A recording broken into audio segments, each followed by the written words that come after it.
General, nos descubrieron. Bien. ¿Qué es cierto y qué no?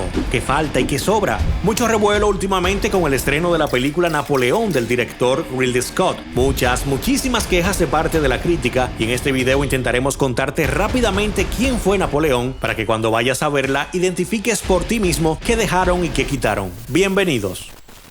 Si vienes por la miniatura, lo mejor es que aclare la duda de inmediato, a pesar de que YouTube prefiere que lo haga al final para que te quedes aquí. Pero primero hablaremos sobre el problema de la película sin spoiler y luego entonces contaremos la vida de Napoleón para que te hagas una idea de lo grande que fue y si se queda corto en la historia de Ridley Scott. Al final, como es un tema importante de la película, el más importante incluso, te contaré cómo era realmente la vida entre Josefina y Napoleón.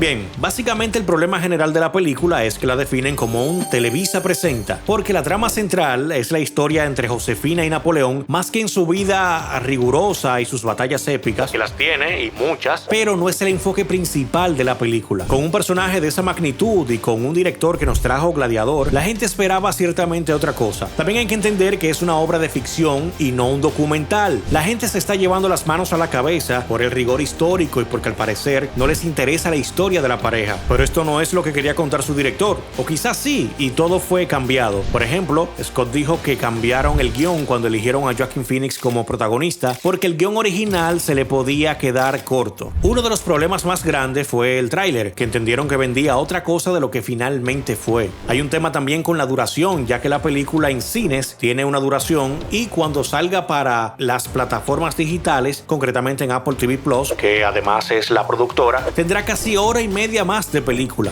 Quizás lo que la gente espera salga en esta versión más larga. La conclusión es que la gente fue con expectativas de ver un documental épico o un gladiador y según ellos terminó viendo una telenovela o un culebrón de gran presupuesto. Mi recomendación para este y otros casos de la vida es: juzga las cosas por lo que son y no por lo que pudo haber sido. Vamos con la historia. Recuerda que esto es una biografía rápida y ligera para quienes quieren entender rápido.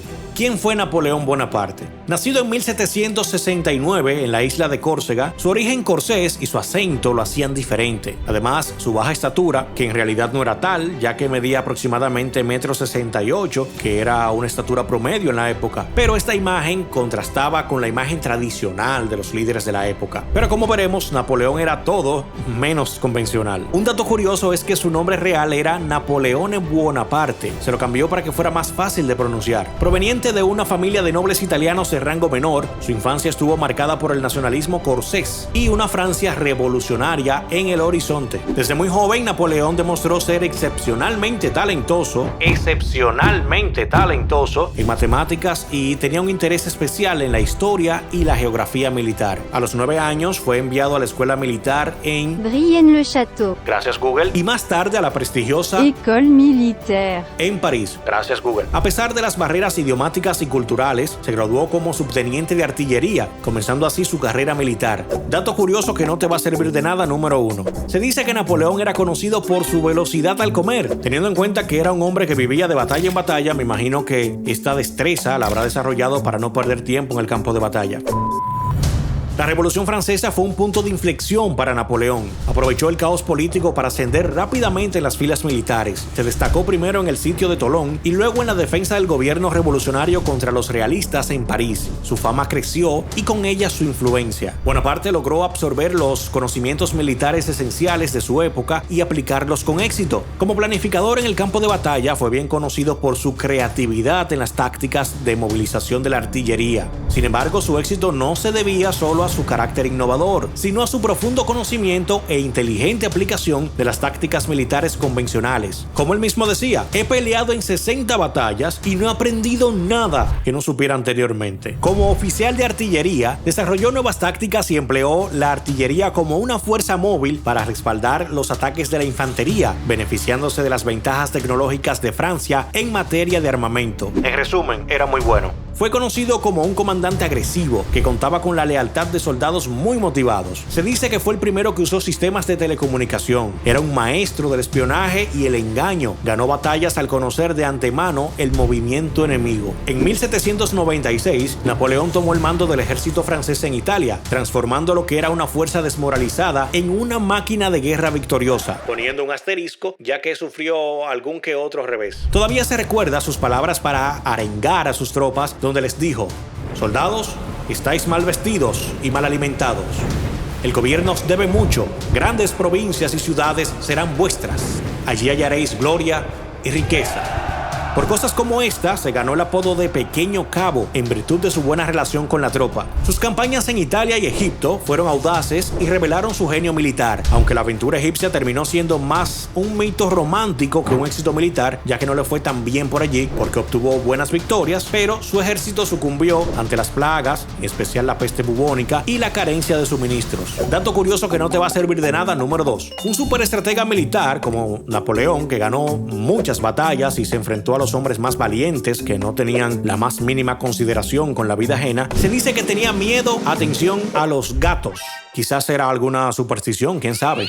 El verdadero cambio vino en 1799, cuando Napoleón regresó de Egipto. Francia estaba en crisis y él vio su oportunidad. En un audaz golpe de estado, conocido como el 18 Brumario, con astucia política y apoyo militar, Napoleón derrocó al gobierno del Directorio y se estableció como primer cónsul y además vitalicio. Esto no solo mostró su habilidad militar, sino también su astucia política, y en 1804 dio el paso final. Se coronó a sí mismo como emperador de Francia en una ceremonia fastuosa. ¿Por qué se coronó a sí mismo? Bueno, para mostrar que su poder no venía de nadie más que de él mismo. ¿Por qué decide autoproclamarse emperador? Bueno, resulta que fue a sugerencia de alguien. Le sugirieron que la mejor forma de apaciguar conspiraciones sería transformar el consulado vitalicio en un imperio hereditario, el cual, dado que tendría un heredero, quitaría toda esperanza de cambiar el régimen por asesinato. Bonaparte acoge esta sugerencia y el 18 de mayo se proclama emperador. Dato curioso que no te va a servir de nada, número 3. Beethoven era fanático de Napoleón. Se dice que era por lo que simbolizaba políticamente, los ideales democráticos y republicanos de la Revolución Francesa. Incluso le iba a dedicar su tercera sinfonía, titulándola Heroica. Sin embargo, con la autocoronación de Napoleón, Beethoven se decepcionó y le retiró la dedicatoria, colocando como subtítulo esto que está acá, que traduce Sinfonía Heroica, compuesta para festejar el recuerdo de un gran hombre.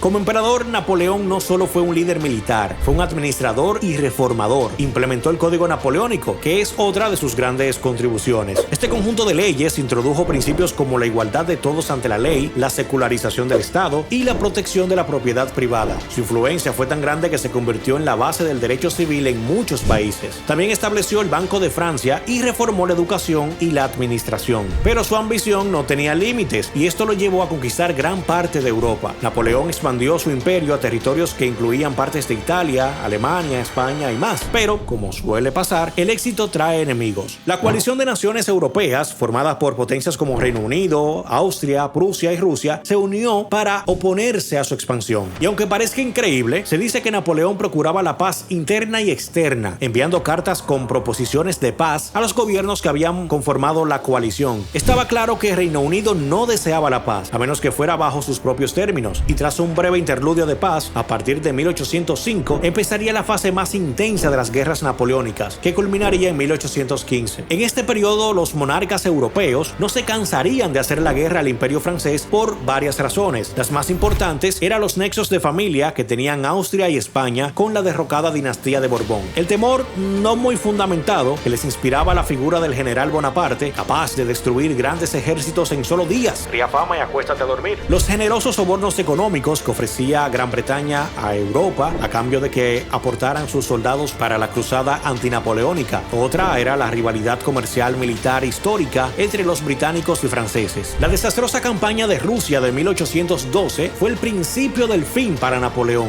Esta campaña fue desastrosa por varias razones: el clima extremo, la táctica de tierra quemada de los rusos y la falta de suministros. Otra vez, Napoleón quería ir a Rusia para forzar al zar a permanecer en el bloqueo contra Reino Unido, pero no salió salió como esperaba. Tras varias derrotas, fue exiliado a la isla de Elba en 1814. Pero Napoleón no era de los que se quedan quietos. Escapó y regresó a Francia en un periodo conocido como los 100 días, antes de ser derrotado definitivamente en la batalla de Waterloo en 1815. Finalmente fue exiliado a Santa Elena, donde murió en 1821, posiblemente debido a un cáncer de estómago.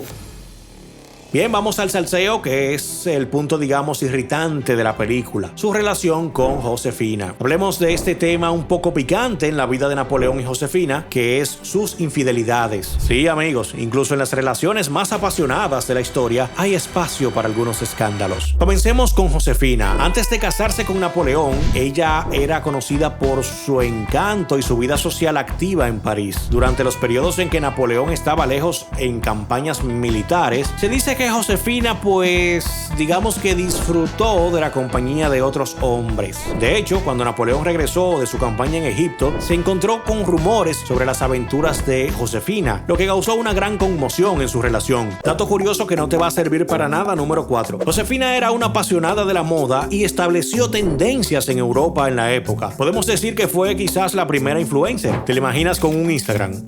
#Team Bonaparte, like y comenta. Me la imagino vendiendo la exclusiva a una revista rosa y haciendo canciones como Shakira, Piqué. Las mujeres ya no lloran, las mujeres facturan, comete esa pequeño cabo. Volvamos. Por su parte, Napoleón no era exactamente un santo en temas de fidelidad, aunque en ese tiempo no era visto como ahora. Durante sus campañas, se sabe que tuvo varias amantes. Una de las más famosas fue con María Waleska, una noble polaca con quien Napoleón incluso tuvo un hijo. Estas relaciones eran a menudo vistas como tácticas políticas, pero también revelaban el lado más humano y vulnerable del emperador. En la película se exagera sobre todo esto y es lo que tiene a la gente con el grito al cielo. A pesar de su fuerte conexión emocional y la intensidad de su relación, había un problema grande que se interponía: la necesidad de un heredero. Para Napoleón, tener un heredero era más que una cuestión personal, era una cuestión de estado, de asegurar la continuidad de su imperio y su legado. Josefina, por su parte, ya estaba en sus 40 cuando se casaron y no pudo darle hijos a Napoleón. Este hecho, en una época donde la sucesión dinástica era crucial, se convirtió en un problema insuperable para la pareja. Además, las infidelidades mutuas y las presiones políticas no ayudaron a la situación. Napoleón, pensando en el futuro de su imperio, tomó la difícil decisión de divorciarse para casarse con alguien que pudiera darle un heredero. En 1810 se casó con María Luisa de Austria, con quien sí tuvo un hijo. Lo interesante es que, a pesar de sus infidelidades mutuas, Napoleón y Josefina mantenían una conexión profunda y compleja. Se escribían cartas apasionadas y hasta después de su divorcio, Napoleón seguía mostrando signos de afecto hacia Josefina. Napoleón continuó apoyándola económicamente y se dice que, cuando esta murió en 1814, Napoleón se mostró verdaderamente afectado. ¿Y tú, cómo te llevas con tu ex? En resumen, la relación entre Napoleón y Josefina fue un torbellino de amor, poder, ambición e infidelidades. Una historia que nos muestra que incluso las figuras históricas más grandes eran, después de todo, profundamente humanas. Para concluir, hay que decir que el legado de Napoleón es vasto y complejo. Para algunos fue un héroe y un genio, para otros un tirano y un belicista. Lógicamente, aquí nos hemos dejado algunas de las